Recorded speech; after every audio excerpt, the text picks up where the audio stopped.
all, whomever joined over here, and whomever listening all the speeches over these 13 days.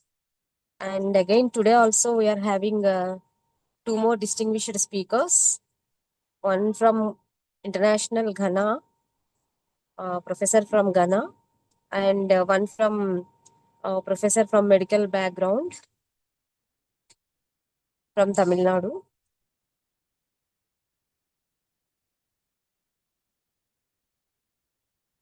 And now our meeting is in YouTube. So I'm posting the link in chat box.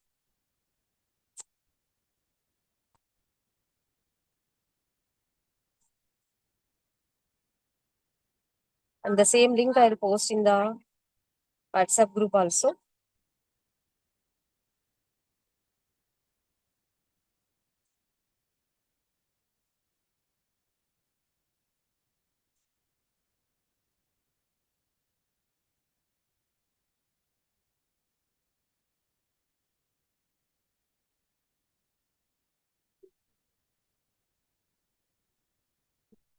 Now, uh, Ms. Likita will be host for this meeting.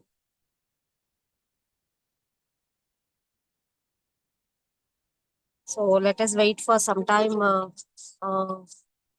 international speaker will be joined. So meanwhile, I request anyone, please speak a few words and please introduce yourself to the gathering.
Uh, Likita and all participants, just give me a couple of minutes. I'll get back to you once after calling the speaker.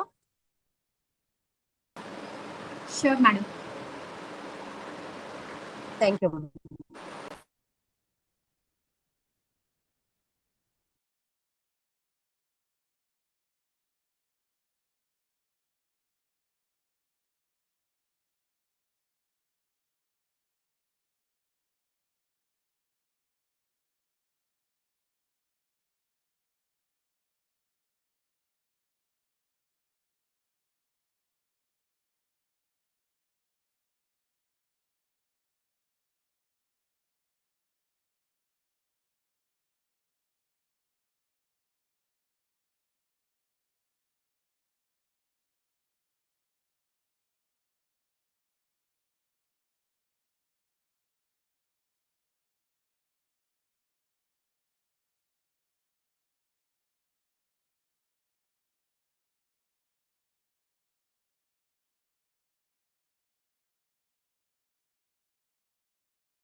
Dear participants, our international speaker got struck in a meeting, government officials.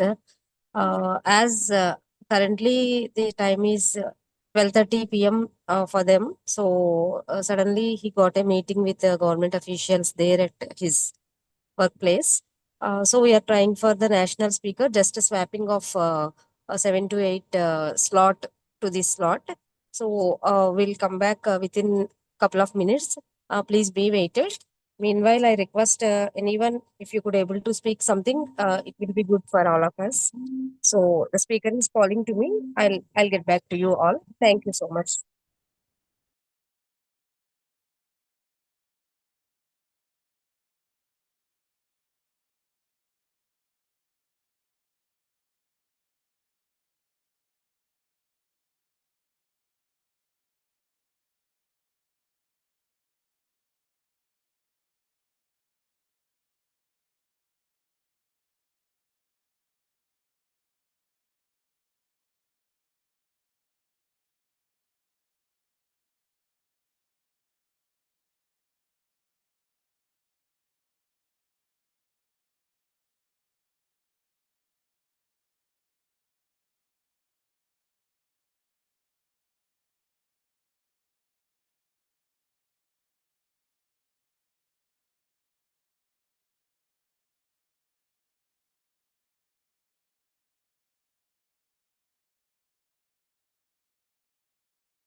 National speaker about to join within 5 to 10 minutes. So meanwhile, I request anyone if any discussions over here, it is welcome.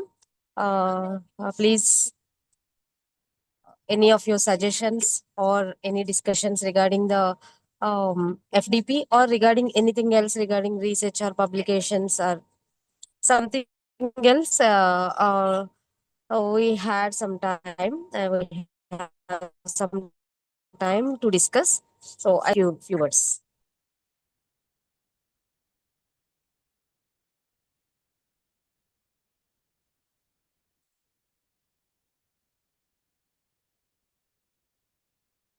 I request Dr. Sangeeta Satpute ma'am.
Actually, we are getting some lapses in these days.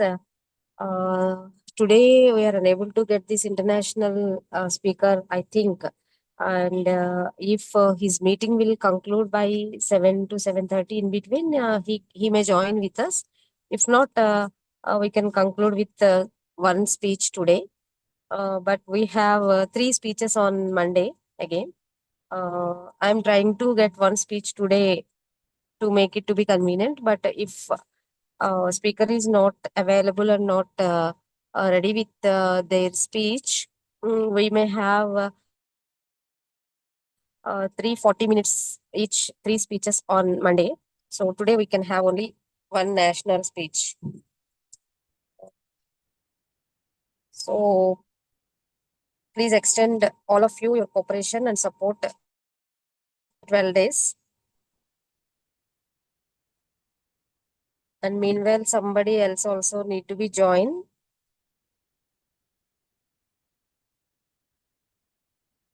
That's why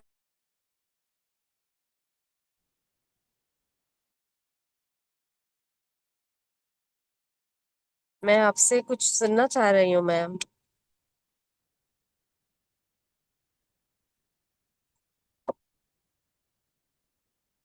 Hamida ma'am is present. Yes, ma'am. Good evening, ma'am. Good evening, ma'am. Good evening. Ma'am.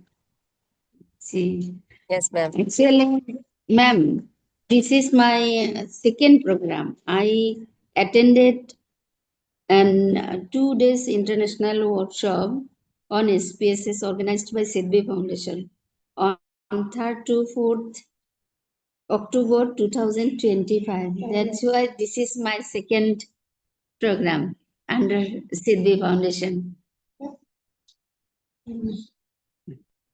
Thank you, ma'am. Thank you so much for your continuous support and cooperation. If any suggestions you would like to give, it is welcome, ma'am, so that we'll make it to be implemented in futuristic event.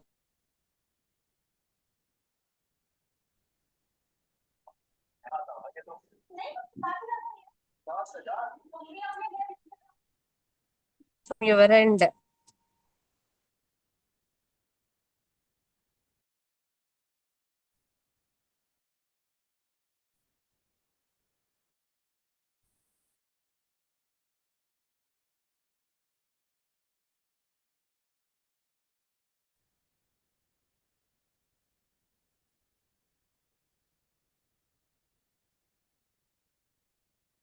Thank you, Dr. Hamida, ma'am. Yes, ma'am. Thank you. Thank you. Thank you, ma'am. Thank you. Thank you. Thank you. I request Dr. Gopika, ma'am. Just it's a time for chit chatting. Instead of having all the speeches and everything, it's time for chit chatting for a while, for 5 to 10 minutes. Our speaker is about to join. That's why, just not to make it to be idle and silent, let us talk something, ma'am. I request Dr. Gopika, ma'am.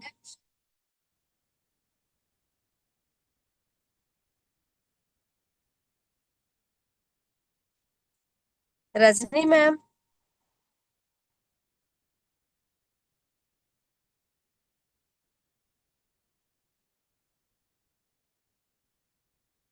Good evening, madam. Good evening, madam. Ma'am? Yes, ma'am.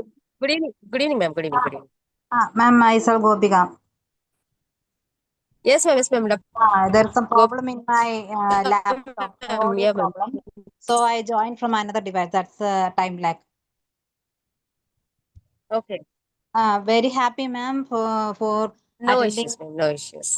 Very for attending these 2 week programs. Really enthusiastic one, and also thankful for the organizers, because for me vacation is going on, so it was very useful by attending this conference, for attending all these sessions.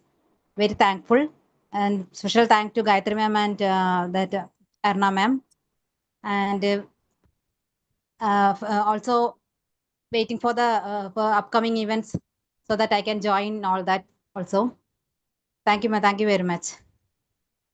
Thank you, ma'am. Thank you so much. All the time I admire your, with respect to your interest, ma'am, in academics and research, you will be very active.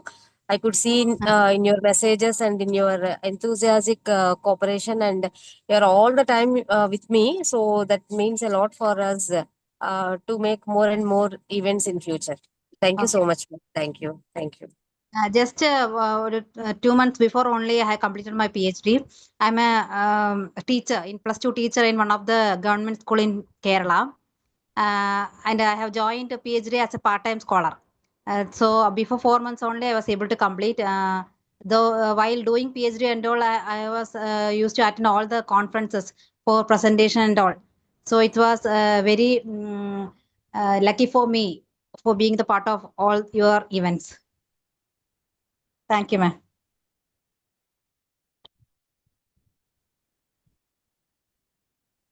Many more feathers into your crown, many more colorful feathers into your crown, ma'am.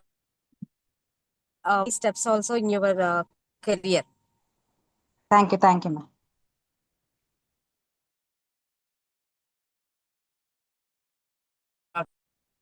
And the same I wish to extend to my friend Deborah ma'am also. Ma'am also very keen, passionate towards her field and towards research and education. All the time I could see her interest in her active participation of all the publications and attending conferences and workshops. Thank you, Dr. Deborah ma'am. I also learning many things from all my participants and all my friends like you, like Gopika ma'am, Deborah ma'am, Hamida ma'am. So all of you are making me to learn daily. Day by day, I'm learning from you also. Thanks a lot, ma'am, for making me to be learned. And Thank you, ma'am. We are also admiring your work, Thank you. ma'am. Thank you, ma'am. We are also lucky enough, ma'am, to have people like you. And ma'am, is there any future plan to organize workshop, etc.? Yes, ma'am. Actually, very near future in coming 4th and 5th, already I announced for coming 4th and 5th June, we are going to organize one international conference, ma'am. Yes. Just yesterday I told all of you I'll be sending the brochure and the other details on Monday, ma'am, because one event is going on. In this event, we should not promote, so that after completion of this thing, along with your certificates, I'll be mailing all of you the brochure and the other details of that conference, ma'am. It's regarding Yes. World Environment Day. June 5th is World Environment Day. So, with respect to that, Yes. Yes. we are organizing both 2-day international conference, and anybody interested, you can participate and you can present your papers. Along with the conference, we Yes. are about to organize one international award ceremony also, Pragna. So each Yes. special day we used to organize international award ceremony also to honor and to felicitate the achievements of all the academia and researchers.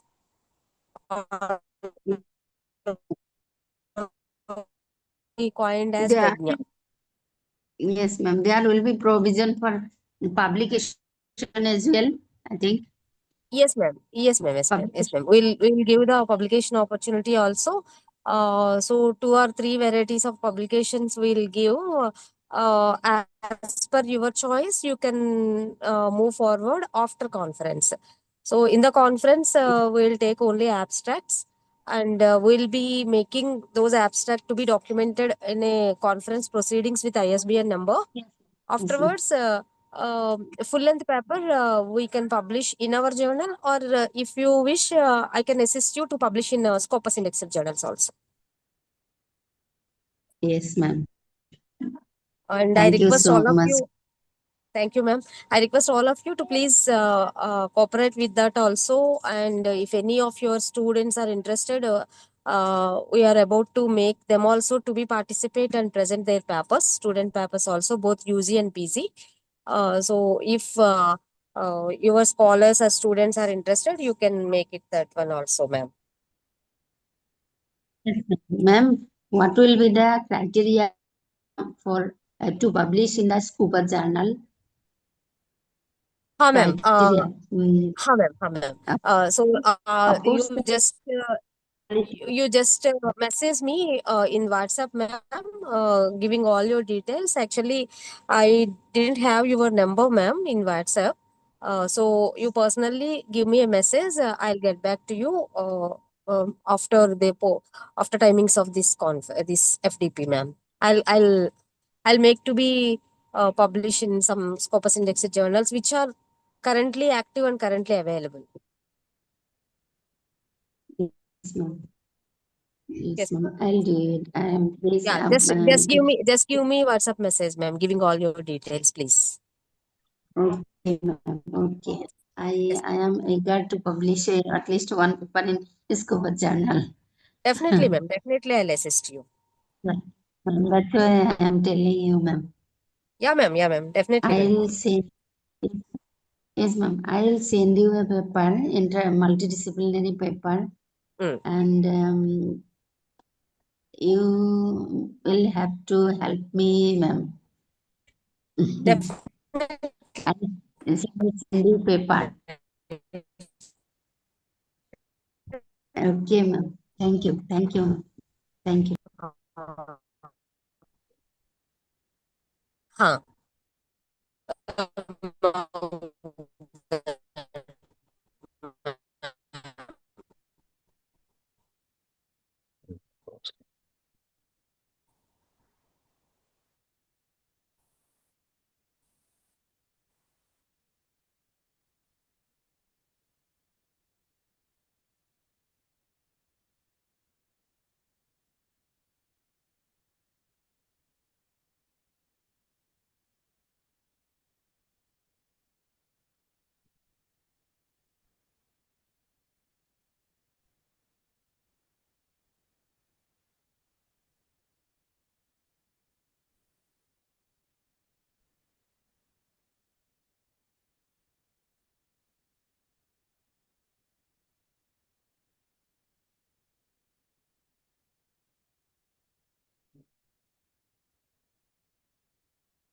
Hello. Yeah. Should I start?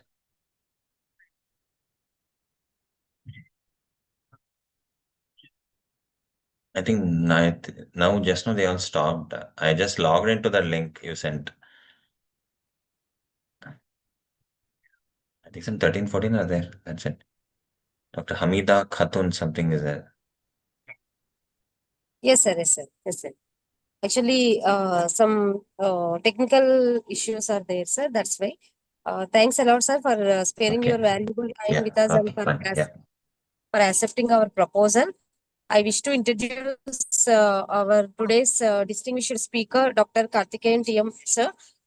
Sir is a professor and head of the Department of Pathology, KMCH Institute of Health Sciences and Research, Coimbatore. Sir is a very distinguished professor and having multidimensional and multidisciplinary knowledge. Basing on that, sir had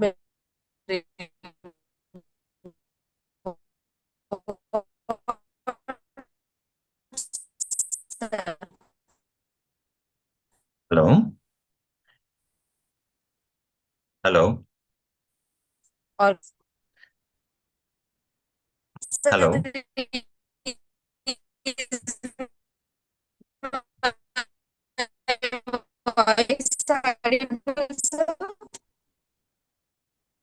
Am I Aruna audible, madam, ma'am? Aruna madam, your voice is not clear, madam. Yeah, ma'am. Yeah, ma'am. Yeah, ma'am. That's why. Uh, sir, over to you, sir. Over to you, sir. Please share Yes, your ma'am. screen. And please. Yes, sir. Thank you, sir. Thank you, ma'am. Thank you. I Thank thank the Sidvi Foundation for giving me an opportunity to talk. I'll be just sharing my screen, ma'am. Just a minute.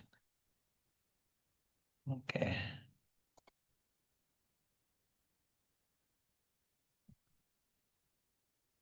I think, is the screen visible, ma'am? Yes, sir. Yes, sir. Yes, It is sir. visible. Okay, ma'am. Okay. Good evening, all. Respected faculty members and okay, I'm Dr. Karthikeyan. I'm working in Coimbatore in KMCH Medical College as Professor Head of Department of Pathology there.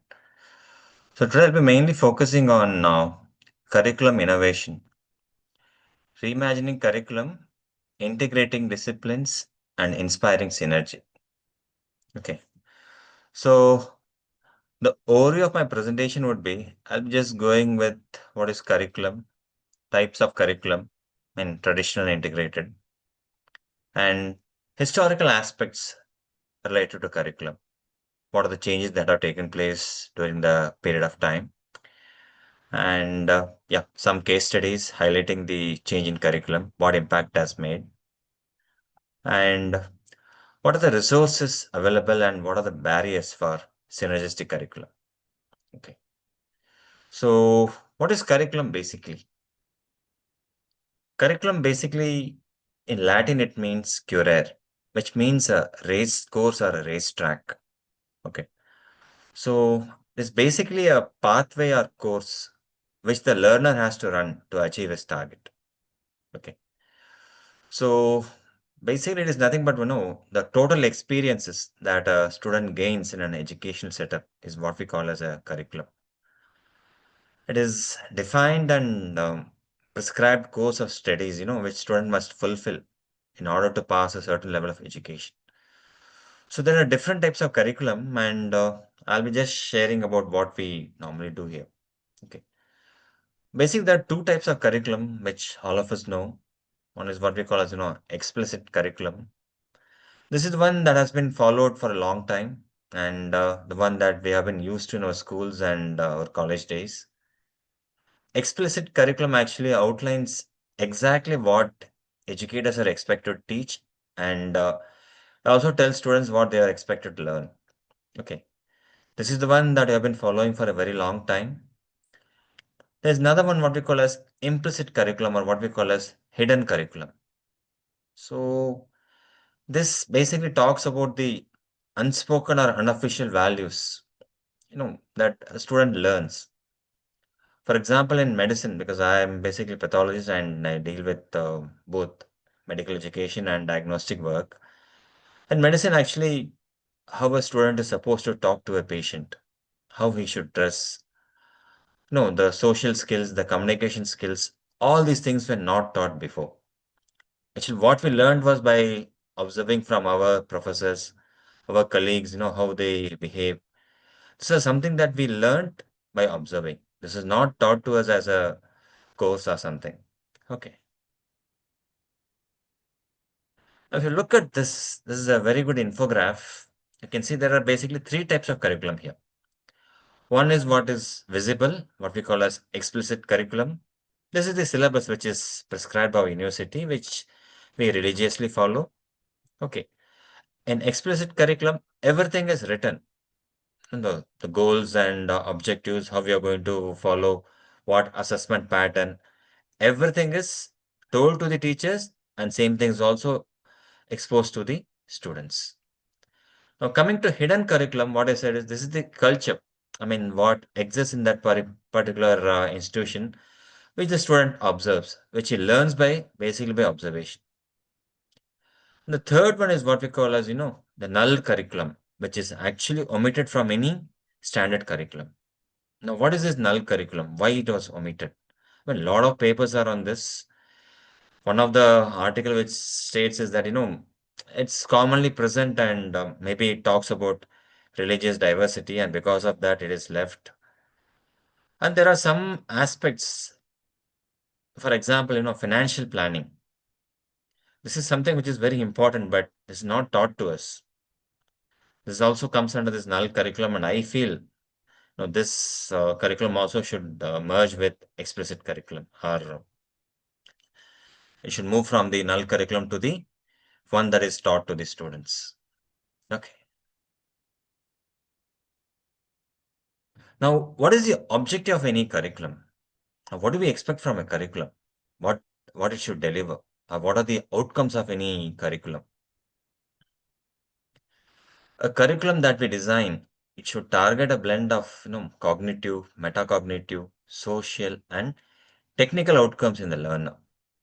So coming to cognitive domain, what we expect is a curriculum should make a learner how to think critically, The learner should become a problem solver. He should analyze facts and he should make a reasonable decision.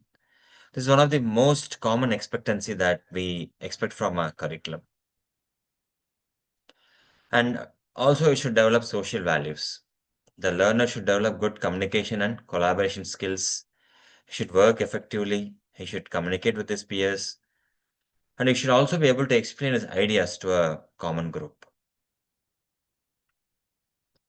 And it also should bring metacognitive changes. He should develop reflective thinking.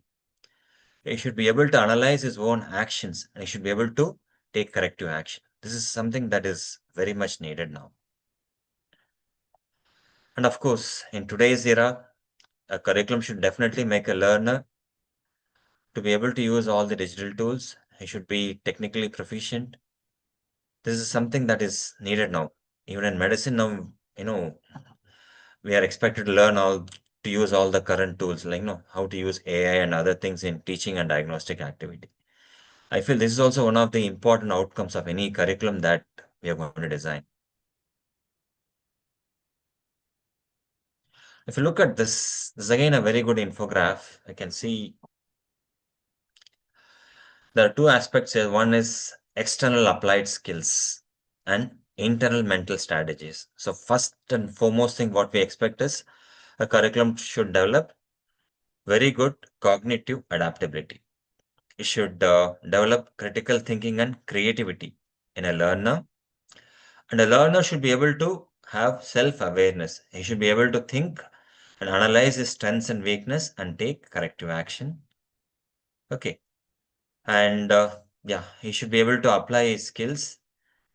Okay. He should develop good communication.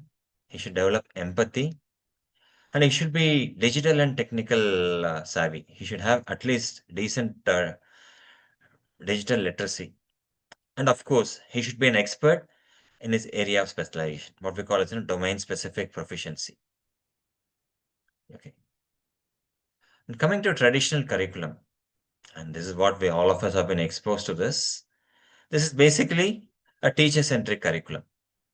Okay.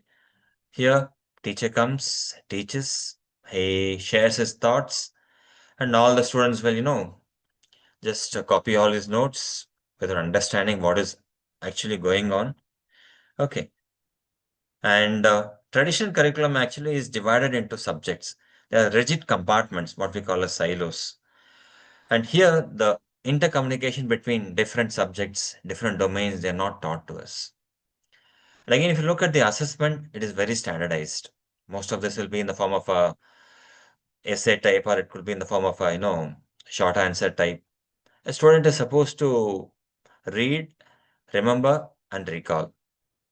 This is the basic thing that we see in a traditional curriculum. It mainly relies on rote memory. Okay, you can see here now. And this again, infographic, you can see this is the way departments are there. They're all isolated. Here you can see maths, science, literature, and history. All the subjects are taught separately, independent. There are rigid boundaries. Here you can see a teacher who is giving a lecture. Students are taking the notes. They're all going to the assessment, reading only that particular subject. They're not able to link what they are learning. This is the biggest drawback of any traditional curriculum. Okay. This mainly tests on standard questions. It doesn't talk about any interrelationship between different subjects. It doesn't talk about clinical correlation or clinical application of what is being learned in different subjects. Okay. Now coming to integrated curriculum. This is what is currently being followed in medical curriculum. It basically connects traditional isolated subjects into traditional subjects like maths, science, language into a common real world like scenario. They're going to apply all what they're going to learn here. They're going to solve problems in real life scenarios. Okay. Here students, they basically see how concepts are going to relate to one another, how they're going to apply this data and solve real life scenarios. This is something that mainly develops critical thinking. They begin to reason why this is going to happen. It also plays a very important role in knowledge retention, because as they think and as they're going to apply this, the knowledge is going to be retained for a longer time. Now, advantage, as I said, it's going to create deeper understanding among the students. Students connect facts. There's got a lot of real world application. Okay. It also reinforces skills what they have learned. Okay. Now, what are the different types of integrated curriculum?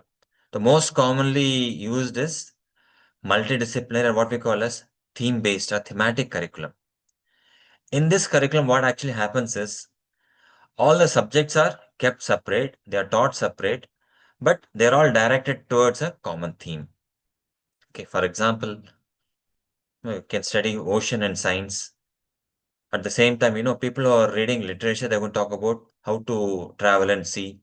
So, they're going to link all these things.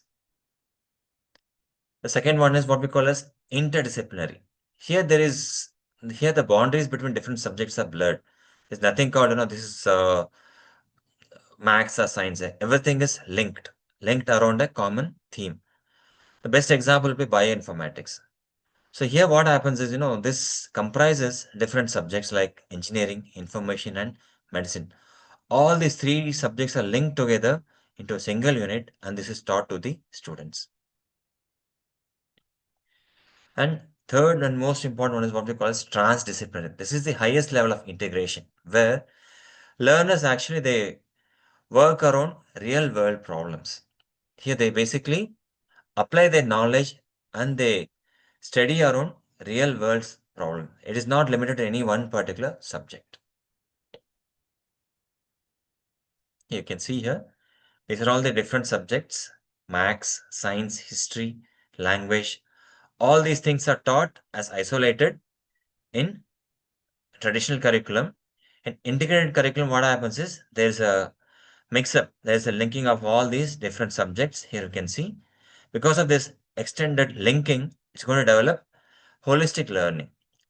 Students now start connecting the link between different subjects, and they're going to apply this in real world scenarios. So because of extensive applications, it's going to develop cross-disciplinary skill reinforcement. Okay. In theme-based, as I said, subjects are taught separately, but they're all directed towards a common theme. In interdisciplinary curriculum, subjects are not taught separately. There's nothing called this is path, micro, or form. Everything is linked together. It's directed towards a common theme. In transdisciplinary, the curriculum is designed around solving real world problems. Okay. So if you look at our national education policy, a lot of things have come into this. The current policy, national education policy in 2020, it explicitly calls for to remove harmful silos between different areas of learning. Basically, what it tells is subjects should not be taught separately. It should be taught in an integrated fashion. And this synergy should be seen in all levels of curriculum. Okay. Now, currently in medical education, we are all moving towards integrated curriculum. The main advantage is, the main purpose is that all learners can think like professional practitioners by seeing basic science in clinical context. If we go back to the historical context, the idea of integrated curriculum is not new. A lot of articles, a lot of talk was going on this. Early 1930s, educational innovators like, William Kilpatrick and Ralph Taylor, they demonstrated that organizing high school around broad themes rather than separate subjects did not harm and sometimes improved learning. This was a very important finding, and people they started experimenting with integrated curriculum. Just look at this infograph. In the early 1930s, people started working on integrating different subjects into a common curriculum. And this was going on fine. But what actually happened was in 1983, a report which was published in by American Educational Board titled Nation at Crisis, a Nation at Risk.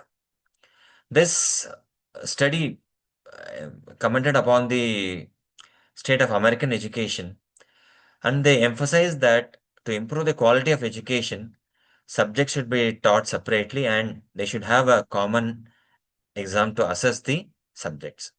So because of this, again, the education again went back to a compartmentalized education from moving on to a traditional again, from moving on to integrated curriculum.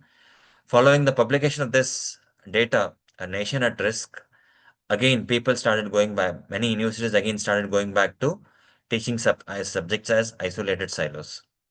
Okay. But again, what happened was, as more people worked on this, people felt that it was not going to help the learner. Okay. Again, somewhere in 2000, a study published by Harvard Medical School. Again, the data told that, teaching subjects separately was not benefiting the learners. So again, they emphasize that integration should come into place. Okay. And currently, if you look at the current global policy mandates, UNESCO and NEP 2020, now they prioritize that education should become a multidisciplinary curriculum based. It should not be isolated. If you look at today's current employer demand, most employers, they expect the learners to be multidisciplined. They should be skilled in many areas. This can be possible only by following integrated curriculum. Okay. Now, this is what I was talking before. There are many different models of integration. The most commonly used model is what we call as multidisciplinary, where subjects remain mostly intact but are basically taught around a common theme. In interdisciplinary model, there is no boundaries between subjects, but connections are very explicit. In transdisciplinary, this is the most integrated model. Here, learning begins with basically a real world issue, which is chosen by students, transcending transcending across any single discipline. It is commonly seen in projects which the students are going to do. Okay. In competency-based education, this is what is currently being followed in medical education. It basically focuses on outcomes. Students must demonstrate mastery of key competencies, regardless of which subject delivered them. Okay. Now I will just go through important case scenarios where they found that integrated curriculum was of much use to the learners. Now the most important case scenario is implementation of integrated curriculum in primary school. A case study of Sekal Alam Sakyas. This is basically a study which was done in a kindergarten school in Indonesia. Okay. It was done in basically a 6th standard school. Here the main concept was, they wanted to try a theme-based education. The theme was to sensitize the students about nature, about using nature and conducting projects on waste management, developing a green lab. Okay. Here students were given different projects. One project was on how to cook, how to manage waste, how to maintain nature. Okay. And students were taught across different subjects. There were a lot of hands-on workshop. There was a lot of communication, and they were all mentored by facilitators. Okay. The outcome was, following this project, student developed a heightened student ownership. They were able to tolerate better, and they were able to work well in a team. Okay. And the final outcome of this study was learning occurred best when it was fully immersed across different subjects. But the main challenge which this study commented was this required extensive planning and flexible timetables. Okay, they took almost a year to analyze this study, and now I think this is a part of routine curriculum in Indonesia. Okay. So the lesson learned was integrating themes in real world projects fosters real world skills and metacognition. Okay, another study. This was done in US. It was an undergraduate pro-university study. Here, basically, they tried competency-based transdisciplinary program. They started a new program on BSc Tech. Okay, this was basically a transdisciplinary studies in technology where they integrated engineering with humanities. So what they did was the entire curriculum was divided in three aspects, and students must demonstrate mastery of 20 or more competencies via portfolios or projects. Okay, the entire curriculum was split into three areas, and credits was given to three different areas. One third credit was given to general competency, one third was given to core competency, where they are supposed to do portfolio work and designing work, and one third was given to free electives, which they can take on their own and they are supposed to work on this.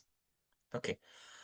So the early outcome of this study was they took feedback from the first graduates who passed out in 2018. The feedback was very good.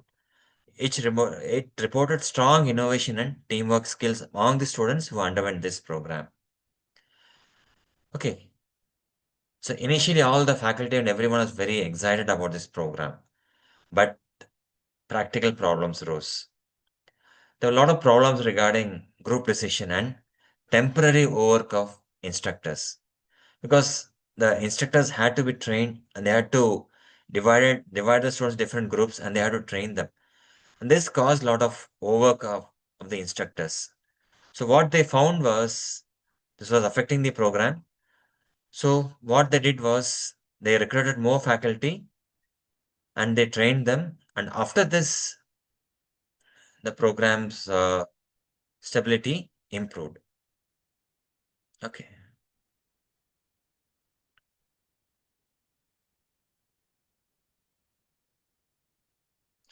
So the lessons learned from this program was this program needed strong administrative support and consensus building. Okay, initially they thought it was very good, very fascinating. But once they started implementing this program, they found that they needed actually more faculty to implement this. Of course, they solved this problem by recruiting more faculty. But if you're really going to do this, then we really need strong support from the administration. Okay. Again, another very important article which was published in Medical Teacher, Integrated Curriculum in Medical Education, guide number 26. This study, if you look at this article, the key point in this article was learners are willing to invest time on learning a topic only after they understand the topic's relevance. This was the basis of the current integrated and integrated curriculum. This currently the one that we are following is having both horizontal and vertical integration. Okay, this is the curriculum which is currently followed by medical schools all over the world. This is what we are following in our country from 2019 onwards. Okay. Now, this curriculum is basically based upon Hardin's spiral curriculum. The different ladders that are used in this. Okay. The purpose of in this what actually happens is we follow an integrated curriculum. The main aim of integration is to break down barriers between basic and clinical science. For example, if you look at basic science, anatomy, physiology, and biochemistry is taught in that. And coming to second year, pathology, pharmacology, and microbiology is taught. Now, once we started following this curriculum, now there's a lot of integration, and students are taught to link. For example, a disease like diabetes is quite common. Now we teach diabetes by we take diabetes as a common topic, and students are taught about pancreas in anatomy, about the role of glucose metabolism and biochemistry, about the role of hormones like insulin in biochemistry and physiology.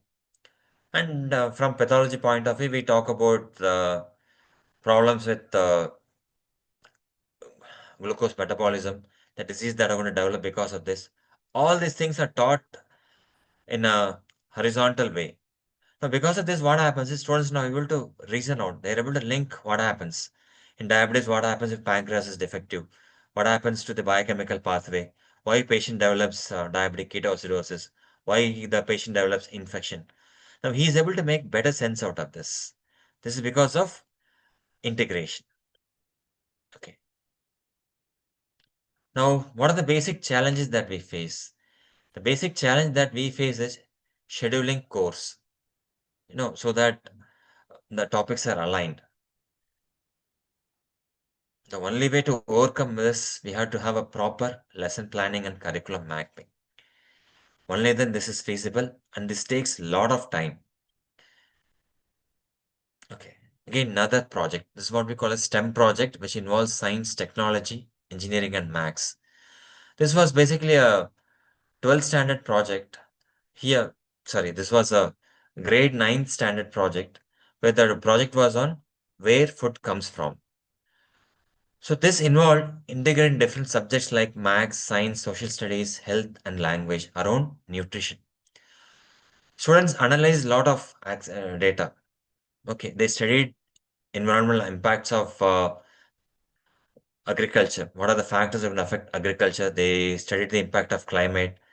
Then they created projects on how to improve agriculture, how to minimize climate damage, how to save food. A lot of integration was happening in this. And the outcome of this project was students had a develop deeper understanding of the concept of climate change, nutrition, and food. They were able to synthesize better concepts and relate them to real life. Now, the main benefit that was observed was it increased problem solving and attitudes towards learning. But common challenges is you cannot fit projects into tight schedules, and aligning them with high stakes subjects again is going to be a tedious job. Okay. The key lesson learned from this study was interdisciplinary understanding is central to knowledge today, but it remains a primary challenge for educators. This can be overcome only by proper curriculum planning and curriculum mapping. Okay. So how can we move to a synergistic curriculum? How can we implement them? What are the strategies that we need to follow? The first and most important strategy what we need to follow is we have to involve the stakeholders. We have to involve the administrators, we have to involve the faculty, we have to involve the industry representatives because they will tell us what will be expected from the learners in another 5 years, what will be the job prospects, what is expected from them. And finally, the students. All these people should be called. We need to have a proper discussion among them in planning an integrated curriculum which will be suitable for the students in the near future. This is the first thing that we are supposed to do when we are planning a synergistic curriculum. Then we need to have proper governance structure. Okay. We need to have proper steering groups which will tell us what to do, how to solve a problem if it's going to occur. And there should be formal memorandum of understanding between different departments. We need to clearly define roles. We need to define credit sharing because again, this becomes a big problem.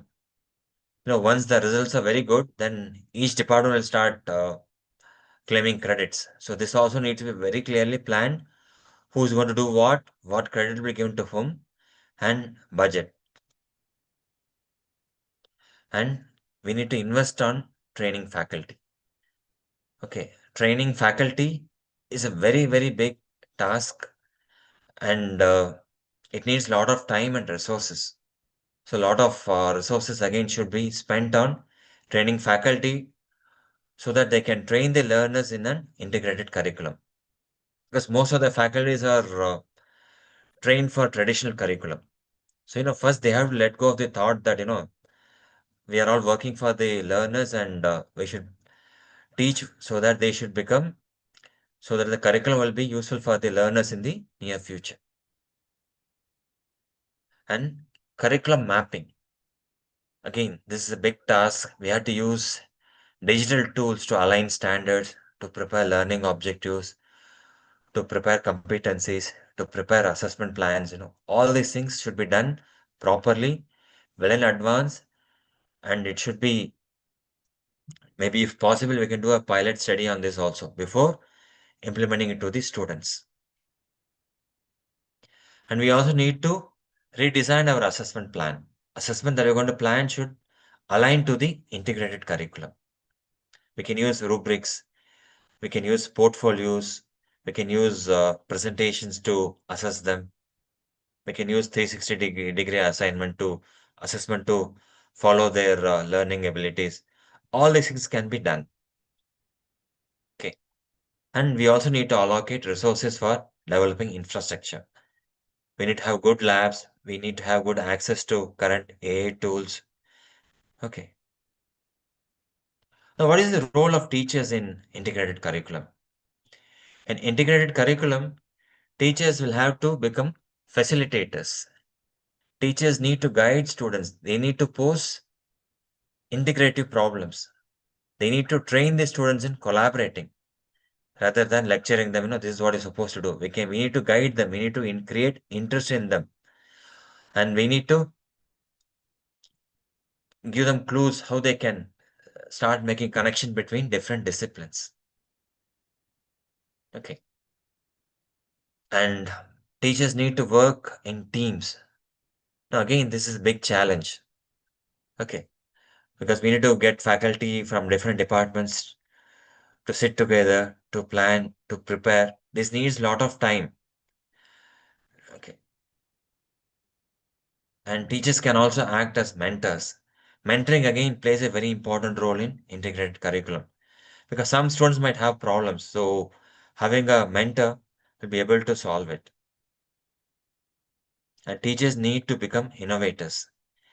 They need to develop new materials. They need to develop new plans, new way to experiment with the integrated curriculum.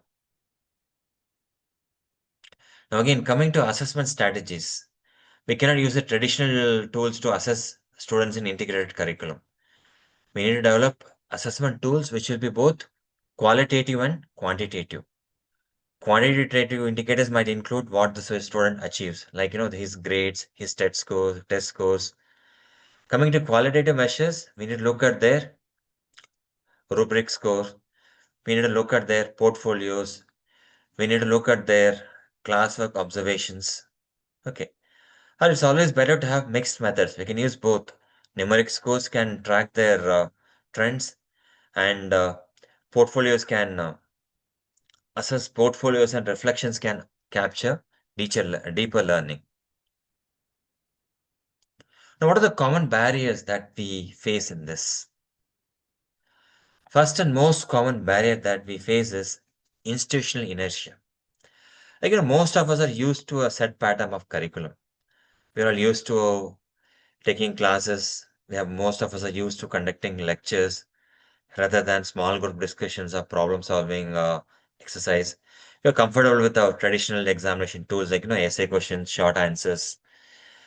And culture also favors compartmentalized subjects. We're all happy with that. And overcoming this inertia is really a bit difficult.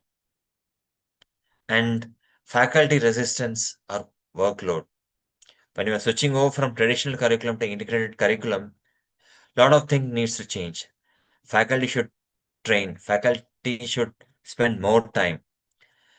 Okay, this was classically pointed by Bolam in 1973 in a study which he famously warned that integrated studies will make extra demands on teachers, requiring learning from other fields. Again, leadership and governance issues. Without clear authority, plans will fail. Explicit leadership commitment from principals, deans, and administrators will be very, very useful to plan an integrated curriculum. And assessment barriers. We cannot use standardized assessment tools to assess integrated learning. We need to use rubrics, portfolio to assess integrated curriculum. And of course, integrated curriculum needs a lot of resources. Okay, in this scenario, we can use digital tools. Technology is going to play a very important role in integrated curriculum.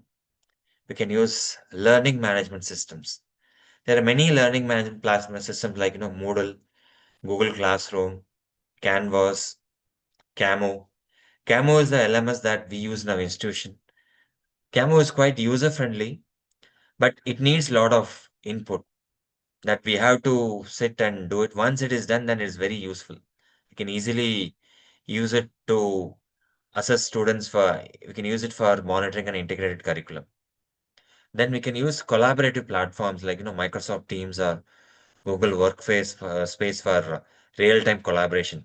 This is commonly used in student projects. They use Google Workspace or Microsoft Teams. Then simulations, virtual labs. This is commonly used for immersive environments for cross-disciplinary training. We can also use AI tutors like, Google Chat, GPT, Chat GPT, Chatbox. They can also be used for integrated learning. Then e-portfolio platforms, PebblePad can be used. But problem with most of these tools is, you get the free version, the basic version free of cost. But if you want to really use it, use the full version, that's a bit expensive. And this is where the administration comes into role. Okay, with all these technology and tools, like, we can design a very good integrated curriculum, and we can design wonderful assessment tools to assess the learners. Okay, this is what I said. LMS plays a very important role. Collaboration tools, it really fosters teamwork, and e-portfolio again plays a very important role in assessing students' reflection. Simulation and VR again, it plays a very important role in immersive learning. And AI tutors, they play a very important role in student mentoring. But of course, these tutors and chatbots again needs to be monitored by faculty. And to summarize, this is the current scenario where we are working. We all work in silos. We have got different departments. We need to come out of the silos and we need to form an integrated curriculum. So this involves stakeholder co-creation. This is only possible by involving faculty, industry experts, and students. We all need to meet together and plan an integrated curriculum. This integrated curriculum is going to tackle the future needs. It's going to create immersive learning. And one of the important requirements of integrated curriculum is faculty development.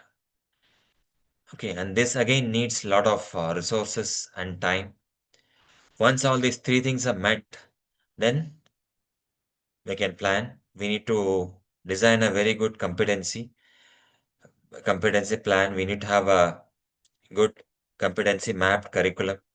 For this, we can use digital tools to align. Then we need to develop good assessment tools, and this also needs to be integrated into our LMS. And we can do a pilot study maybe for 6 months to see whether this really works. And gradually we can implement it over a period of 2 to 3 years. And once everything works following the pilot study and initial implementation, then we can implement it on a large scale to a larger audience. Okay. To summarize, curricular innovation is not about teaching more content. It's about preparing students to think critically, to adapt confidentially, and thrive in a world that is constantly changing. The curriculum of the future must not merely inform minds, it must transform learners. Thank you.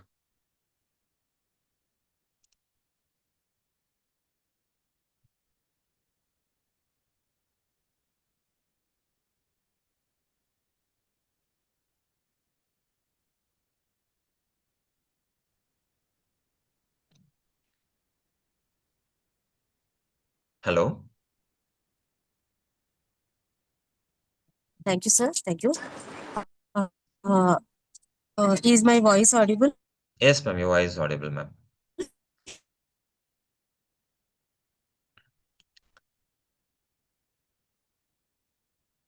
Uh, which has enlightened all of us. I request anyone who wish to interact with Dr. Karthikeyan sir, it is welcome.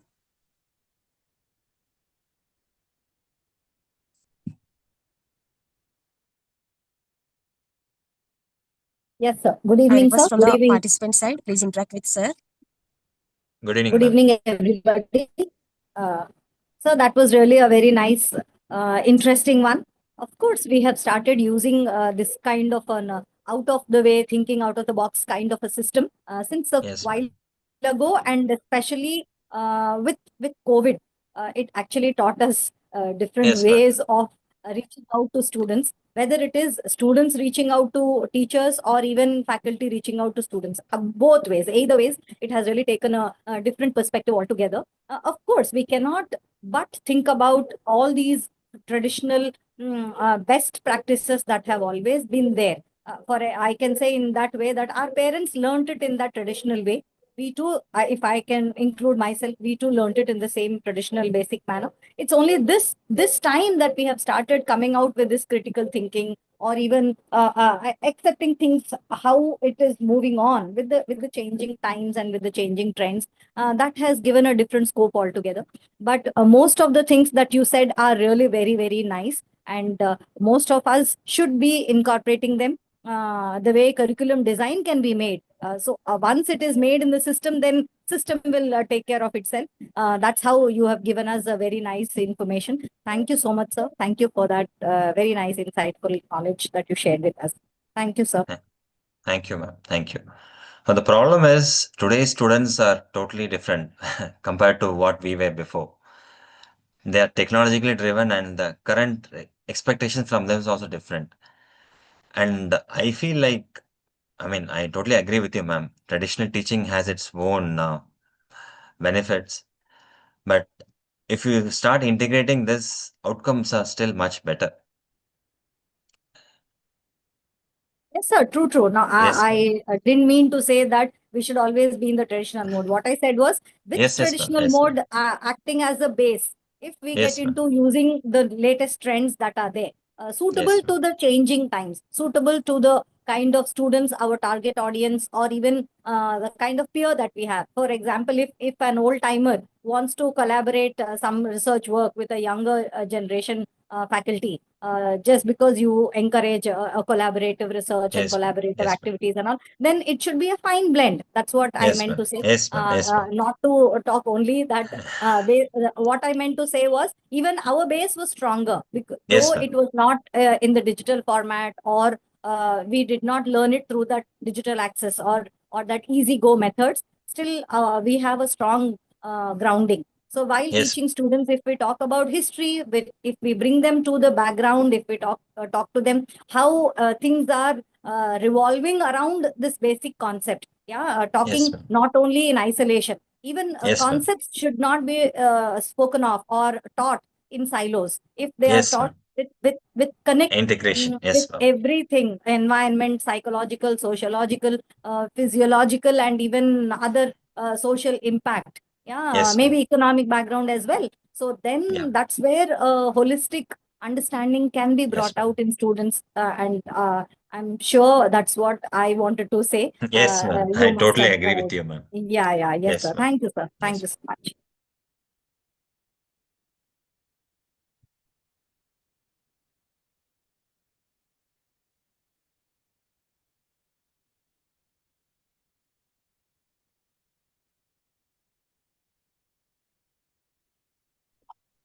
Good evening, sir. Yes, ma'am. Good evening, ma'am. To Dr. Gayatri, ma'am. Thank you, Dr. Karthikeyan, sir. It is welcome. Assistant Professor, Department of Mathematics, Chalmara College from Assam. Sir, uh, you have your presentation was very nice. We have benefited a lot from your session. So thank you so much, sir. Sir, I Thank you, have ma'am. a simple question. According to your point of view, sir, Yes, how ma'am. can educational institutions overcome scheduling constraints, uh, traditional grading, etc.? Ma'am, I couldn't get your question, ma'am. I'm sorry, it was not audible. Can you just repeat it, ma'am?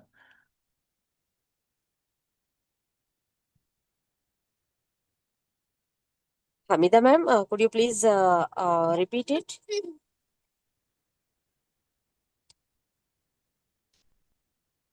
Actually, some technical problem, signal issues are there, sir, with Hamida Yes, ma'am. ma'am. Okay, Yes. ma'am. Yes. I request anybody else wish to interact with sir.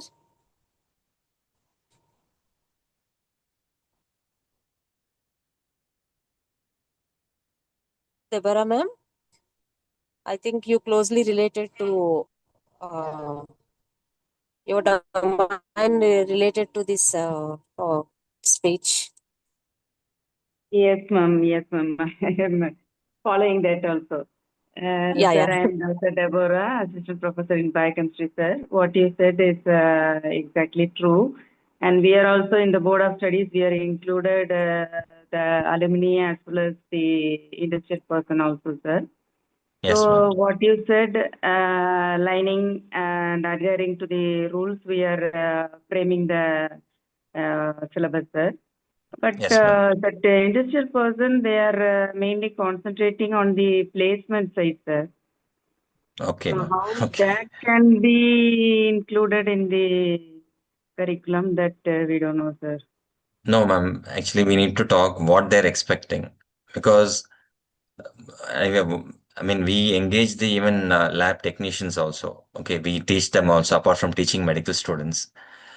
Now, if you look at the BSc or MSc MLT curriculum, we teach them only subjects. But once they go out of the college, let's say they go to a lab for an interview, then their expectations are totally different. Okay, they expect they know how we are going to do this test, what is the link, all these things are expected from them. So when we're teaching them now, I mean, following their inputs, we also, I mean, include the what do you call this, corporate labs in our board of studies. So one member will come from them and they will tell us, these areas are important now. This is what we expect from them. So when you are taking our sessions, we emphasize on those aspects. I mean, how to collect sample properly, why you have to do this test, what is the significance of this test. All these aspects are taught to them. Maybe we give more weightage to them. Focusing that, once they go out, they got better chances of getting a job.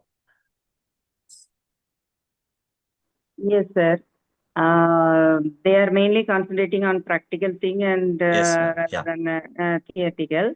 Yes, it's true, sir. But the difficulty is that, sir, being an academician, we cannot go beyond that because we cannot act like, we cannot add the syllabus of medical fully, sir. That's the That is true, ma'am. difficulty. Because That's the we are difficulty we are restricted facing. by our time and syllabus, but somehow we have to squeeze in. Yes, sir. In our college and all, only 30%. Once in 3 years, they are changing their syllabus, sir.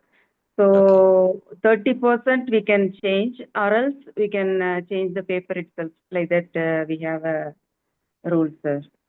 Okay, ma'am. No, So, normally what we do is these things are taught extra. I mean, whatever the syllabus university wants us to do, we conduct it.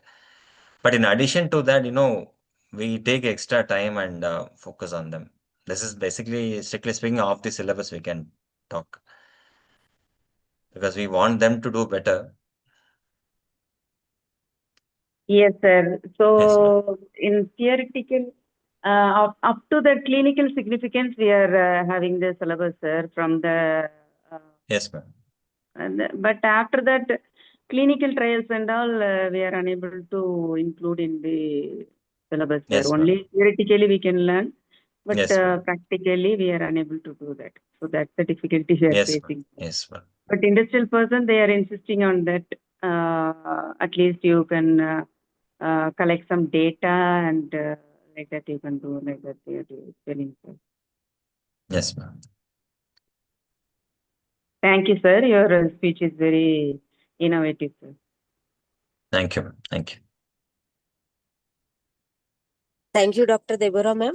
Thank you once again to Dr. Karthikeyan sir. Thank you, ma'am. Anybody else wish to interact with sir?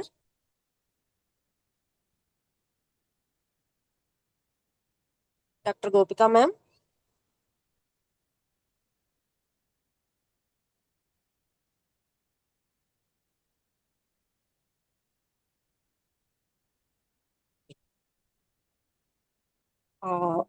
Sir, your presentation is amazing, and it is more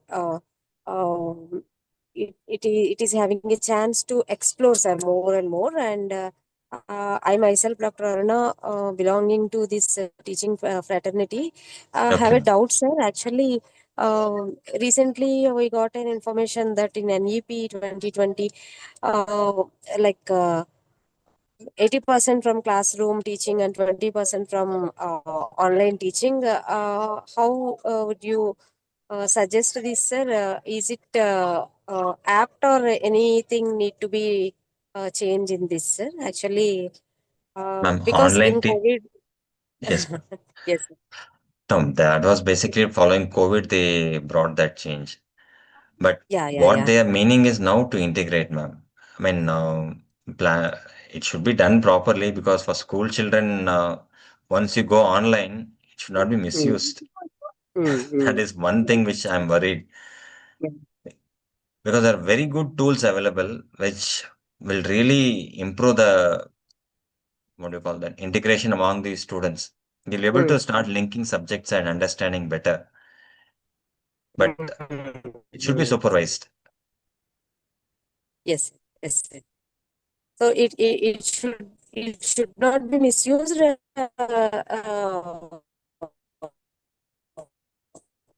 Like technological, we need to use properly. That's it. Either Yes, ma'am. teaching fraternity or student community Students. need to utilize this. Mishaps definitely will happen. For your Yes, wonderful presentation, and much you are busy in your all schedules. Even though you had immediately accepted our proposal and invitation, so my heartfelt thanks towards your dedication, sir. Thanks a lot, and thanks to Dr. Vamsidhar sir also, who had given me this opportunity to meet you on this juncture once again, sir.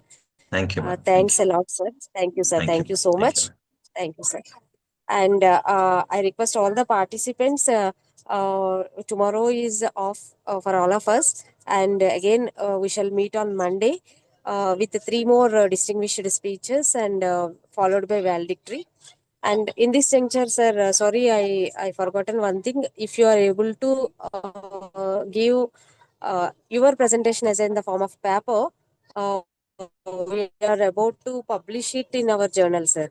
So it will be useful for some more readers and some more No participants issue, ma'am. also, who are going through our papers. No, So no in your problem. free time, sir, whenever you feel free, you just make it as a paper, and you please send to us, sir. We're going to publish in this IJSCM, International Journal of Science, Engineering, Arts and Management, sir. Thanks a lot, sir. Okay, Thank ma'am. you so Sure. much. Thank you. Thank you. Thank you. Thank you. My heartfelt thanks to the distinguished speaker, Dr. Karthikeyan sir, Dr. Vamsidhar sir, Dr. Gayatri ma'am, Dr. Hamida ma'am, Dr. Gopika ma'am, Dr. Bhati ma'am, Dr. Deborah ma'am, and all other participants who had joined for today's session. And especially my heartfelt thanks to Miss Likita, who supported me by hosting this today's session. Thanks a lot. Let us meet by Monday again by 5:30. I request all of you, please join by 5:30 sharp, because we are going to start Monday session by 5:30 sharp, because we have three speeches on the day. So thanks a lot and have a great day. Good night to one and all. Thank I you. request Likita, please conclude the meeting officially. Please end the meeting officially. Thank you so much. Thank you, one and all. Thank you, ma'am. Thank you.